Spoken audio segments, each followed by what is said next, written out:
Les chiffres, disais-je, sont toujours effroyables. Plus d'une personne meurt chaque minute du sida dans le monde. En 2022, selon les statistiques de ONU-SIDA, environ 3600 personnes étaient infectées par le VIH-SIDA par jour. La moitié d'entre elles sont en Afrique subsaharienne. Le continent porte toujours le lourd fardeau face à l'épidémie, mais c'est également là que les progrès sont les plus importants. J'ai même envie de dire, c'est probablement ici que les progrès sont les plus importants, malgré ces chiffres toujours terrifiants en 2023. ONU-SIDA préfère voir le verre à moitié plein. Dans plusieurs régions du monde africaines, notamment, des progrès nets sont enregistrés. Mais qu'en est-il du Bénin? Quel est le taux de prévalence dans notre pays? Que fait l'État pour maintenir la veille à l'occasion donc de la célébration de la Journée mondiale de lutte contre le sida? C'est le 1er décembre prochain. Nous nous interrogeons avec Yasmine Dabata et ses invités. Yasmine, bonjour. Bonjour, Raymond Amégan. Comment allez-vous? La pleine forme et bonjour aux téléspectateurs. Mais un plaisir de vous recevoir sur 5 sur 7 matin. Plaisir toujours partagé. N'est-ce pas? Oui. Aujourd'hui, comme vous l'avez dit, on parle du sida et nous allons parler de la lutte contre le sida au Bénin, où en sommes-nous au Bénin.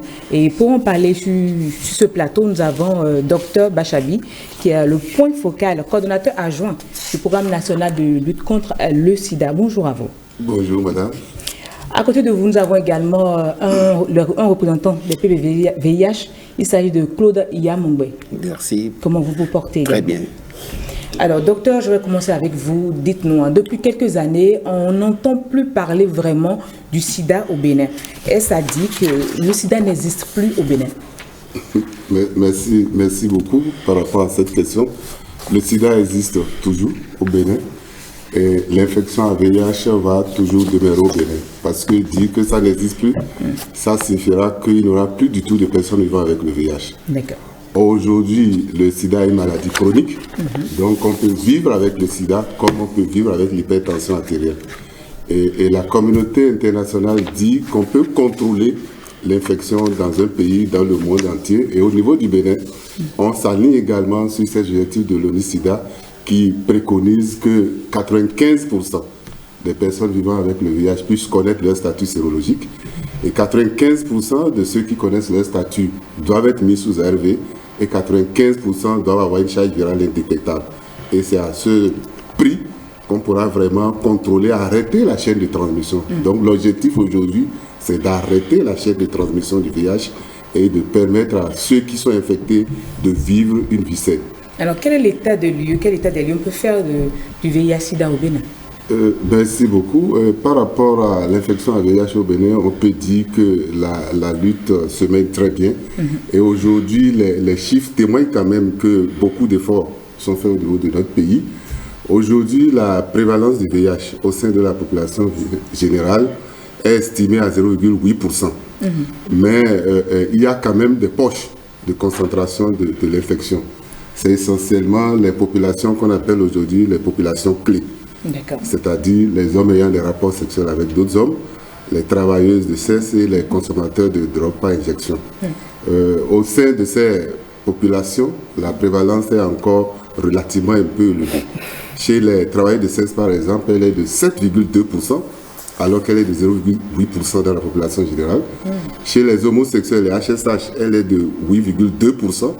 Et les consommateurs de drogue injectable, plus de 2%. Voilà ces poches qui constituent quand même aujourd'hui un problème et c'est là où nous investissons de plus pour pouvoir infléchir la tendance. Et qu'est-ce qui est fait concrètement pour vraiment réduire vraiment le taux au niveau de ces personnes? Oui, il a été démontré que quand on connaît son statut et qu'on est sous ARV, que la charge virale est indétectable, à coup sûr, on ne court plus tellement de risques de transmettre l'infection. Donc aujourd'hui, le challenge pour notre pays, c'est de pouvoir dépister toutes ces personnes qui sont infectées mais qui s'ignorent. Et en les dépistant, aujourd'hui, nous avons au niveau de notre pays la disponibilité des antirétroviraux. On pourra les mettre systématiquement sous ARV et ainsi arrêter la chaîne de transmission. Donc, dans notre pays, par rapport à ces 3 fois 95, aujourd'hui, au 31 décembre 2022, nous étions à 85% pour le premier 95 et à 98% pour le deuxième, 82% pour le troisième. Ça veut dire qu'au Bénin aujourd'hui, la difficulté, c'est d'aller retrouver toutes ces personnes séropositives et pouvoir les mettre sous ARV. Quand on les dépiste, on a les antirétroviraux, on arrive à les mettre sous ARV. Donc voilà un peu les pistes d'activités que nous explorons au niveau de notre pays. Alors, M. Yamongbe, vous qui êtes représentant des PVVIH, oui. Dites-nous, comment vous, à votre niveau, avez-vous bénéficié du programme de prise en charge des personnes vivant avec le VIH? Merci bien, madame la journaliste. Et je vais vous dire ceci, bon, la première préoccupation des personnes vivant avec le VIH, c'est la disponibilité des ARV et des intrants qui l'accompagnent. Permettez-moi de vous rappeler que par le passé, ce serait à l'approche de la GMS, par exemple, comme cette fois-ci, on sent une tension entre les programmes et les personnes vivant avec le VIH. Parce que il fut un moment où le suivi et la disponibilité des ARV faisait défaut. Mais depuis plusieurs années maintenant, là, ce problème-là est carrément réglé.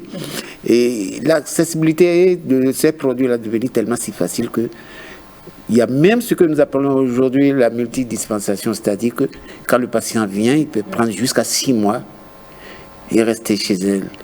Vous voyez un peu, donc, tu ne peux pas aller mettre sur un site de prise en charge maintenant pour tes bilans et on va te dire, il est rare qu'on te dise qu'il n'y a pas d'intrants, ce qui était par le passé fréquent.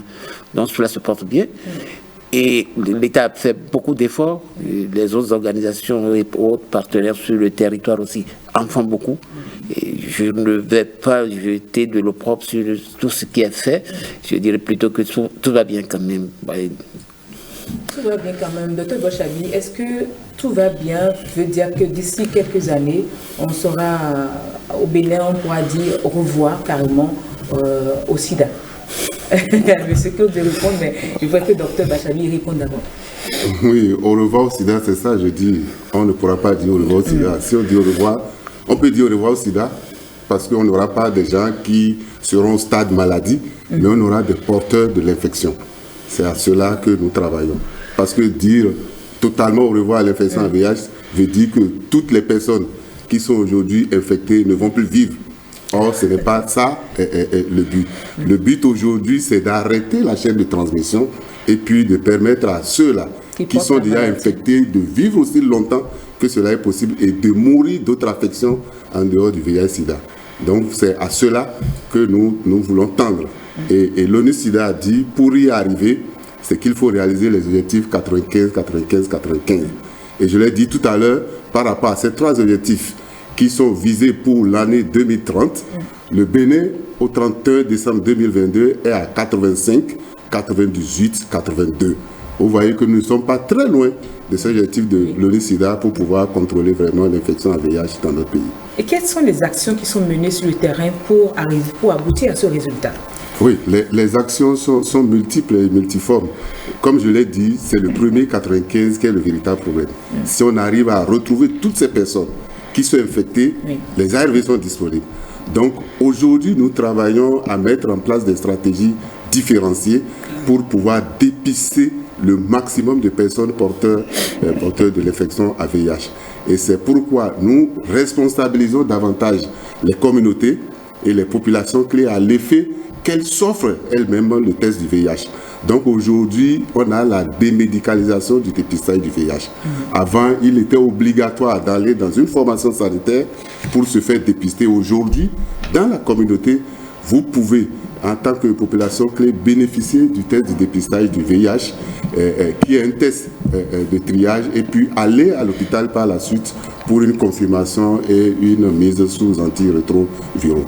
Donc aujourd'hui, les communautés sont autonomisées à l'effet vraiment de faire des activités de sensibilisation au sein de leurs groupes, d'accord, pour pouvoir aider le système de santé à mieux contrôler cette infection. Par rapport au troisième 95, qui est la suppression de la charge virale, c'est aussi un problème pour notre pays, mais nous sommes déjà en train de travailler à l'effet de pouvoir combler les gaps qui existent. Et par rapport à ça, nous avons sur toute l'étendue du territoire national des plateformes de biologie moléculaire qui permettent un accès facile à la réaction de la charge virale. Et tous ces services sont totalement gratuits. Je pense que M. Yamoubo est là pour pouvoir confirmer ou infirmer ce que je dis. Par rapport au dépistage, c'est gratuit. Les ARV, c'est gratuit. La charge virale, c'est gratuit. Il y a certainement quelques coûts connaissent qu'il va citer par la suite qui peuvent être à la charge du malade. Donc, beaucoup d'efforts sont réalisés aujourd'hui dans notre pays. Il y a le Fonds mondial qui est le partenaire stratégique qui aide dans la lutte contre le VIH-Sida. Il y a aujourd'hui aussi, depuis 2 ans environ, l'USAID qui s'est introduit dans le pays et qui finance la lutte contre le VIH. Et puis l'État national, l'État béninois, pardon. Donc le premier contributeur pour la lutte contre le VIH au Bénin, c'est le Fonds mondial. Le deuxième, c'est l'État béninois. Et le troisième, c'est l'USAID. Les autres, comme l'UNICEF, l'OMS, l'ONU-SIDA, apportent quand même des financements substantiels qui permettent aujourd'hui au pays de disposer à temps plein, à temps réel des intrants qui, il y a de cela 8 ans, 10 ans, on avait des problèmes de rupture de médicaments, des problèmes de rupture de réactifs. Aujourd'hui, ces choses conjuguées au passé. Ces choses conjuguées au passé, mais dans un passé récent également, il y avait une stigmatisation pour les PVVH qui devaient se procurer les ARV. Aujourd'hui, c'en est quoi? Oui, la stigmatisation n'a pas totalement disparu, malheureusement, mais nous contrôlons plus les effets de la stigmatisation. Et aujourd'hui, les agents de santé sont sensibilisés, sont formés à l'effet de donner des soins qui respectent l'éthique médicale et des soins non stigmatisants. Donc, leurs capacités sont renforcées pour pouvoir vivre et offrir les soins à toute personne, quel que soit son statut, quelle que soit son appartenance à un type de population clé. En dehors des PVVH, il y a également les populations clés qui sont victimes de stigmatisation et de discrimination, mais nous travaillons à l'effet de refus, de réduire vraiment de façon sensible ces effets. Un PVVH qui prend régulièrement son ARV peut tenir des rapports sexuels avec une personne saine. C'est ça? Oui. Mais comme je l'ai dit, il faut prendre correctement ces antirétroviraux, faire la charge virale et être sûr que la charge virale est indétectable. Le risque 0,00 n'existe pas, mais le risque est très très infime. Quand vous êtes sous ARV et que la charge virale est indétectable. La preuve aujourd'hui, il y a des couples sérodifférents où le conjoint peut être positif, la femme est négative et ils vivent dans le couple, ils procréent, ils ont des enfants qui sont séronégatifs. Ça veut dire que c'est bien possible, il faut prendre correctement ces médicaments et suivre l'éducation des agents de santé.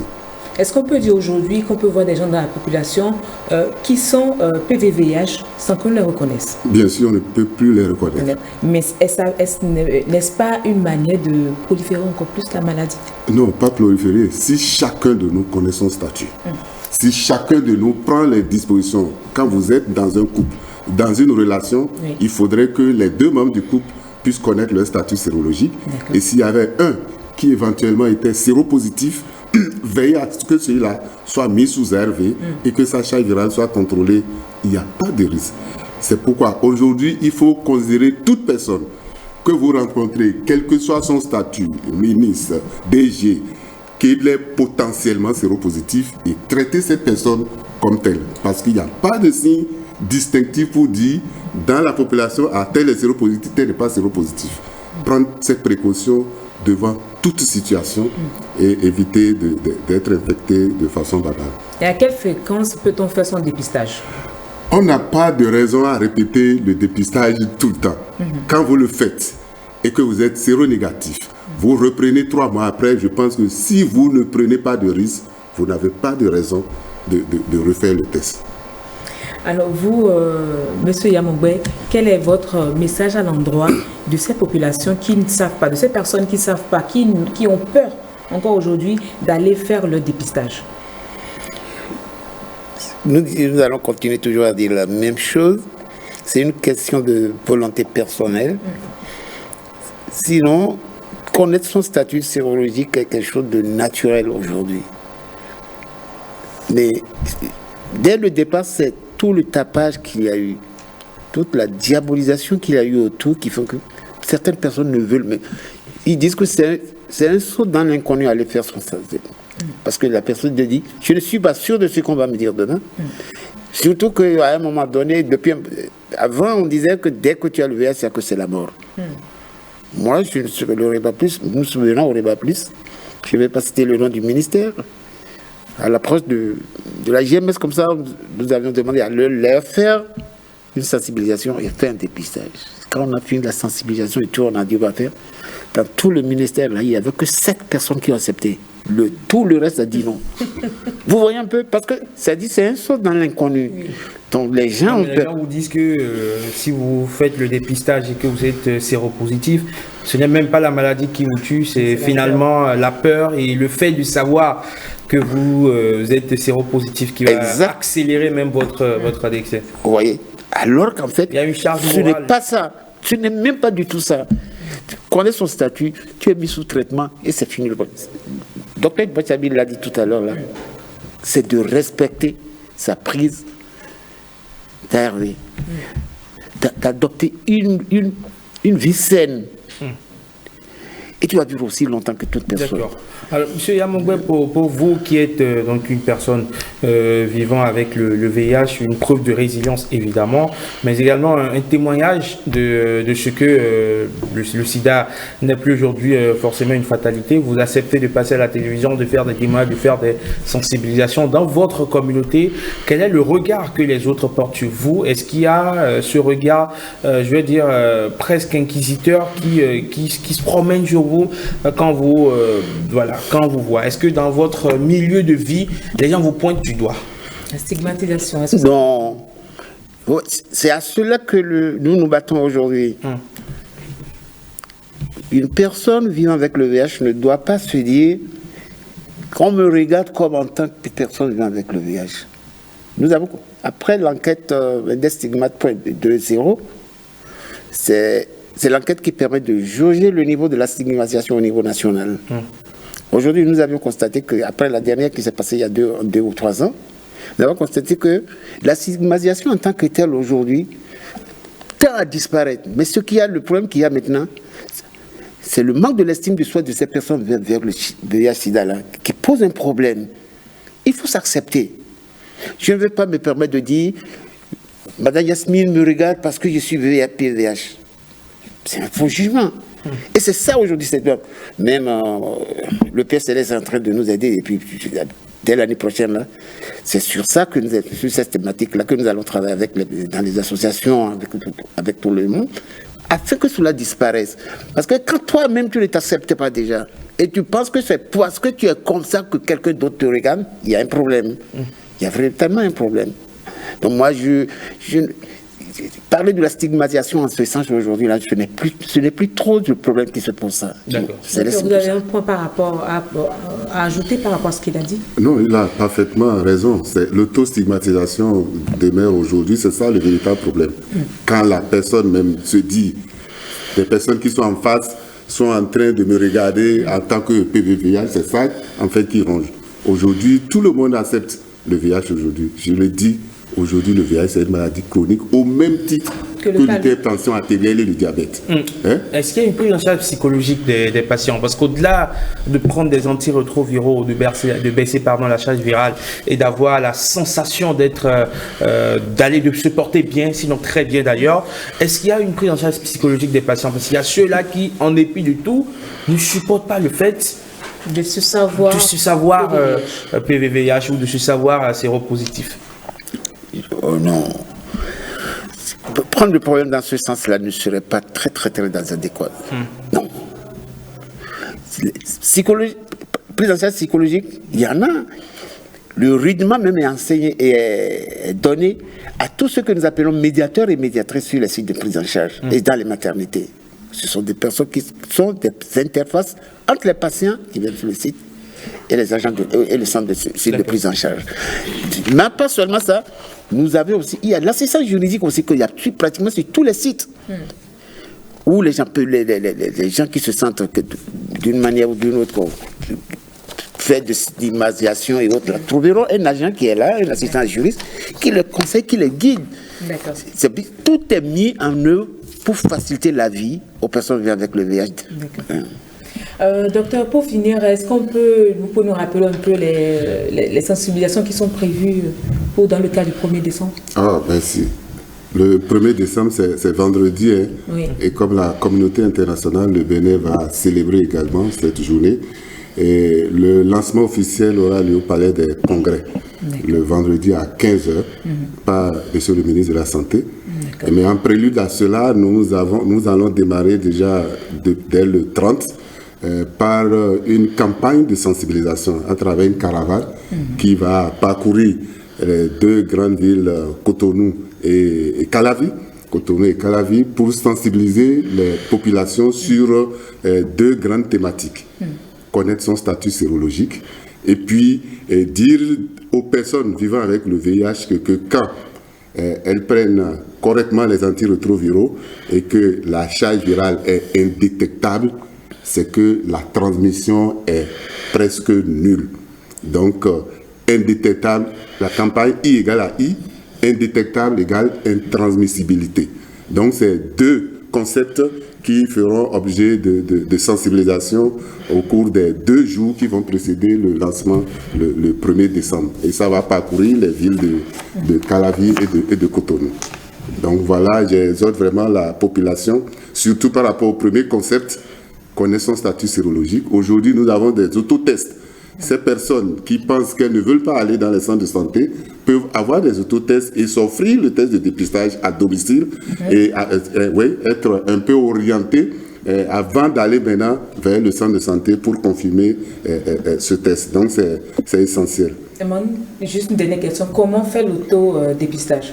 L'autodépistage, c'est comme les bandelettes pour les tests de grossesse. Ok, d'accord. Les tests de grossesse. Et on peut s'en procurer à la pharmacie, c'est ça? Aujourd'hui, on n'a pas encore positionné dans les pharmacies. Aujourd'hui, essentiellement, nous ciblons les populations clés et les groupes séro différents. C'est-à-dire les conjoints des femmes enceintes, par exemple, on peut leur donner ça, qui n'ont pas la chance d'aller à l'hôpital pour bénéficier, puisque aujourd'hui, systématiquement, toutes les femmes enceintes, quand elles vont en consultation prénatale, on leur propose le dépistage du VIH.